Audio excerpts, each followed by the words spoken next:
Today, we're going to chat with the CMO of Trinny London, and we're talking about the interview process. And there's nobody better qualified to talk about this than Shira, because she has an exacting process, but she has also been there going for very big jobs herself. And she's going to talk about her experience and what she looks for and what her experience has been of going after jobs as well. We've got Poppy on with us, and Poppy's going to ask Shira and I questions. So without further ado, let me introduce to you Shira. Hi. Hi, darling. How are you? Good. How are you? Very well. Now, I'm going to start off, darling, and I just want to, before we throw in any questions, but I want to ask you, how did you find your interview process at Trinny London? It was good. It was good. You were tough. I remember when I met you for the first time, and you were very tough, but I remember thinking there was a real strategy there. You were kind of the bad cop to Mark's good cop, Mark, Yep. COO, which I thought was kind of funny looking back. But it was good because you were trying to actually gauge what I brought to the table and what I understood about the business and if I could align with your vision. Yeah, it was a good process. You also brought team members in, so I met different people.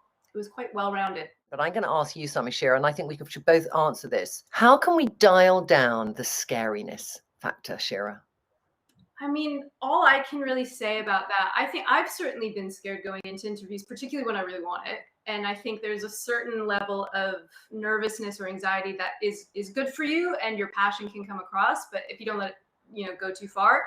For me though, I know it's like really cheesy but it's true. It's you're interviewing the company as much as they're interviewing you. And having that in mind for me has always made me feel less nervous about it. But I really, really think that that's true. And you need to figure out if the company is a good fit for you. Should I be honest when asked about my biggest mistake?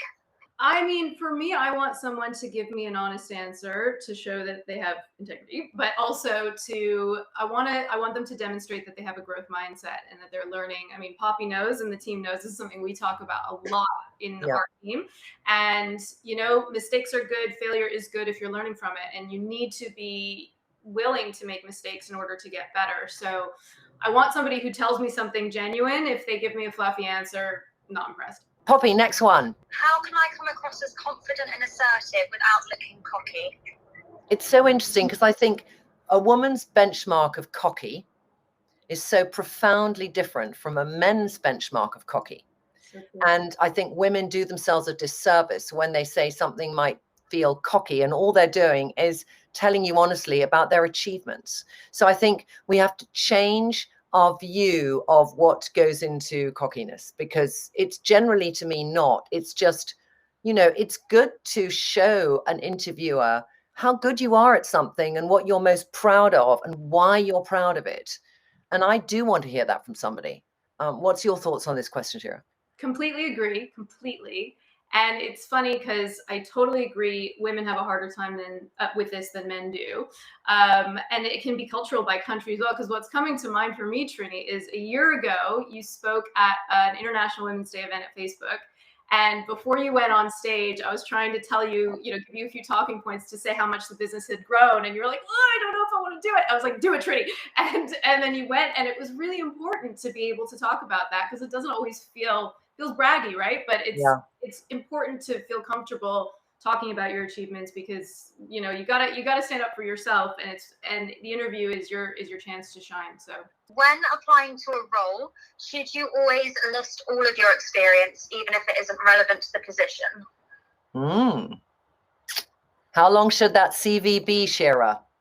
I mean, my answer to this is you should tell everybody everything about you. I think I've never believed that your CV should only be one page. I think it's really good to show your personality, show your history, show who you are. And if you've had a career change, if you've done different things, it's really beneficial in the interview to show that you're a full person. And if you can find different hooks to connect with people, I think it's a very positive thing. So for me, tell us everything. Christelle, my eldest daughter, is unemployed for over 1 year now. Her last workplace did a lot of pressure on. She had to have a huge amount of pieces ready at the end of her day, which she didn't manage to complete. Being a newbie, I think she's scared now to start a new job for repeat. I think she will fail again. How to get over that feeling. So this is a very difficult subject, Shira, because when you are young in a company, those people are looking to see how committed you are to the company. I think that showing passion, regardless of industry, is really important. And And it is, like you said, for us, it's critical, and it might not be as critical, but it's only a good thing to do. So yeah, I think that no matter where you are, you need to show that you're scrappy and that you're hardworking and that you're passionate about what you want to do. Layla, do you mind if somebody doesn't have the exact necessary experience for the role, but has a great passion for it? I mean, you can talk on that. We both feel very. I think it depends on the role. Generally speaking, if they have the passion for it and can show they can do it, then yeah. There's some jobs where you need to have the experience because you need to have done it and you need to have learned certain things. So it does depend on the discipline, but generally speaking, the passion for it and the interest in it will show that you can do it. Rosie, you're saying technology is a problem as you get older. It's interesting because I do think with technology, like it's really important for me to keep pushing myself on it. And some days I'll be bad at it and some days I'll really step up the table. And I'm the CEO of the business. So I think if somebody's coming into a business like ours and they're older, it's really important for you and I, Shira, to feel they so understand communication tools.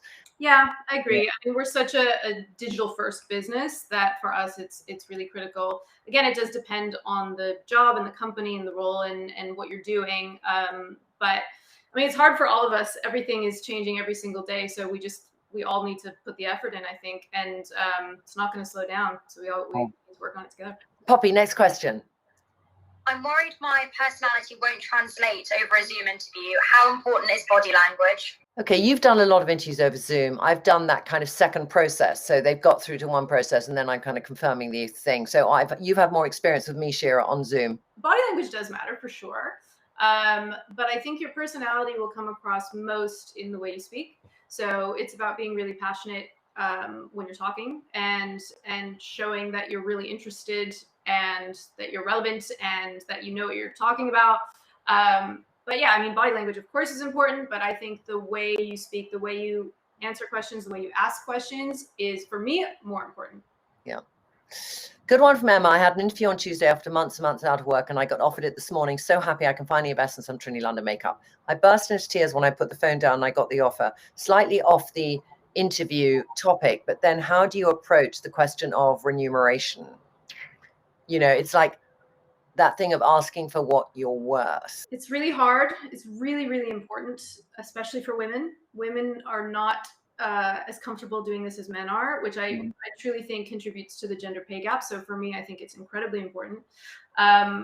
It's about having a realistic sense of how much a certain type of job is going to pay. And if that's what you want to do, your experience in the past, what you can get elsewhere, you have to really do your homework. So you have to really know what's realistic and what's asking for too much.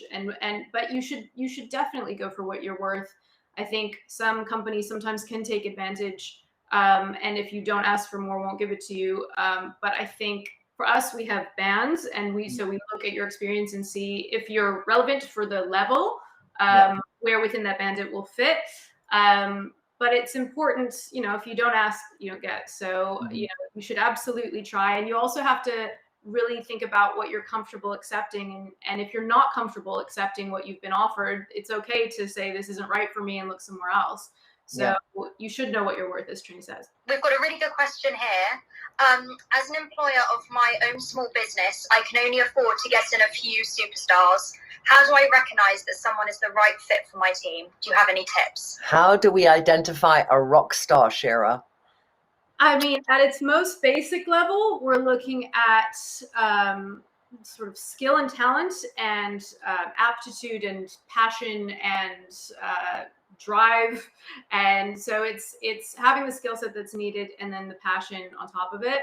That's at a very basic level. But ultimately, when we interview people, we want them to, if they've done their homework, then it shows. Maggie, what's your opinion on applying to multiple jobs at the same company? If you get rejected from a role, should you apply to that company again or leave it? I mean, for me, honestly, I don't like it when I see somebody applying for lots of different roles in my team, because I want to know that you have the skill set or the passion in a certain area. So if you're applying to be a copywriter and then you're applying to be in performance marketing and they're totally different roles, it's kind of like, I'm glad you want to work for the company, but I need to hire somebody who really wants to be a copywriter or really wants to work in performance marketing. So I don't love it.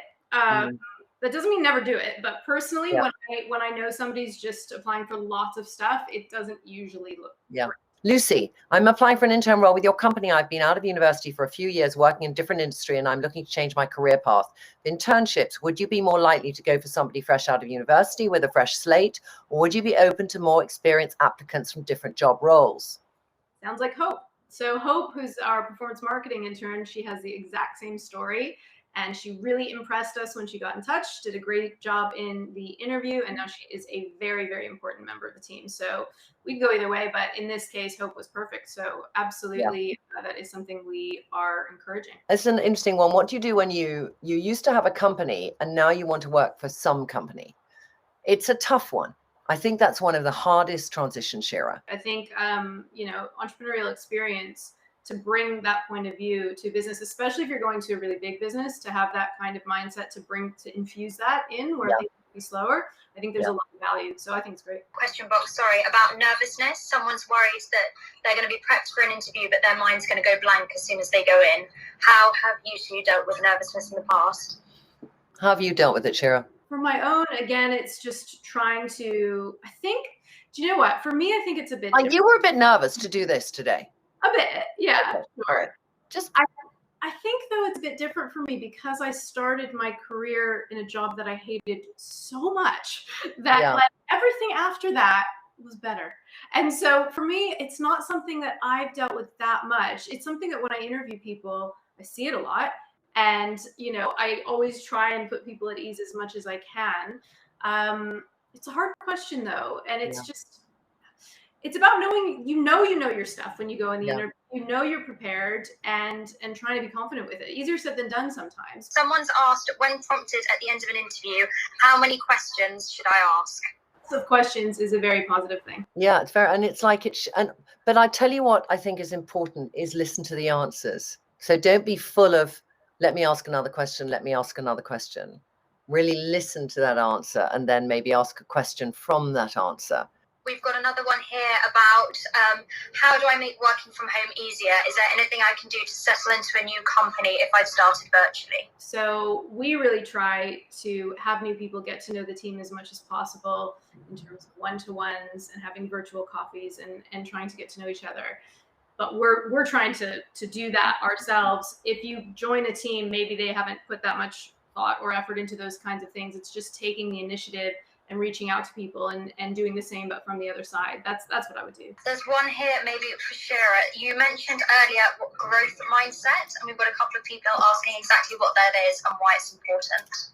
All right, good question. Growth mindset versus a fixed mindset. Growth mindset is basically thinking, if you ever make a mistake, if there's ever a failure, it's really looking at that as a positive and what you're learning from it, versus a fixed mindset, which is it's right or it's wrong, it's a success or it's a failure, and failure is bad. So it's really thinking about how you can learn from every experience and how there really is no such thing as failure because you're learning from it.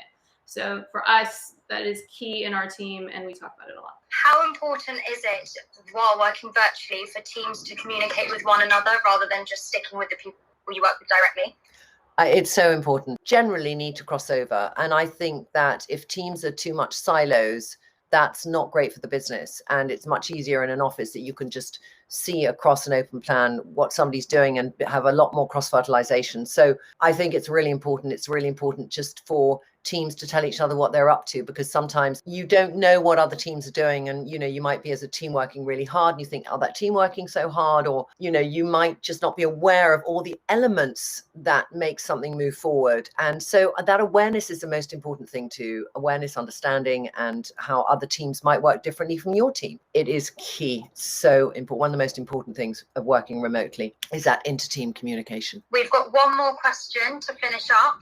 How do you keep your team motivated, and how do your team motivate you at a time like this? Well, in our team, we do lots of stuff. The thing about our team, the main thing for motivation in our team is that everybody is working equally hard. Everybody is supporting each other. So I hope the team feels really supported.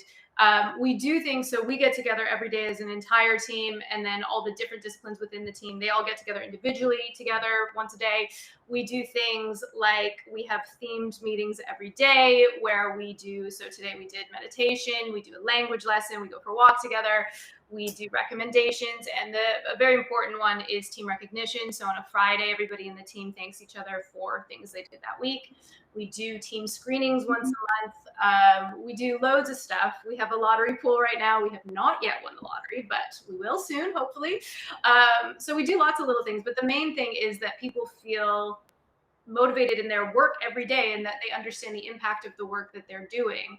And so it's really recognizing the work that everybody does. I mean, that's the beauty of working for a startup, is you feel the impact of your work. For me, that's the most motivating thing. Yeah.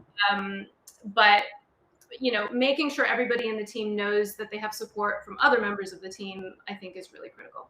Yeah. And just, you know, if you are thinking about changing career and thinking about what you want to do, just really think of what you really feel that you love and you're good at. Because what I do believe in life is that nobody should be in a job they hate. Really, nobody should do that to themselves. And I have done that through my career early on. And it's the most depressing thing if you're in a job you think you should be in, that you don't want to be in. And Shira, thank you so much. Thanks, Trinny. Thank you all so much for watching. And please do share this with friends who you think their kids might be applying for uni and they just want some tips and hints, because I think all of Shira's you know, comments about what she looks for in an interview is really important to think about. And she's one doing far more hiring than I am. Okay. All right. Thank you so much for watching. Bye.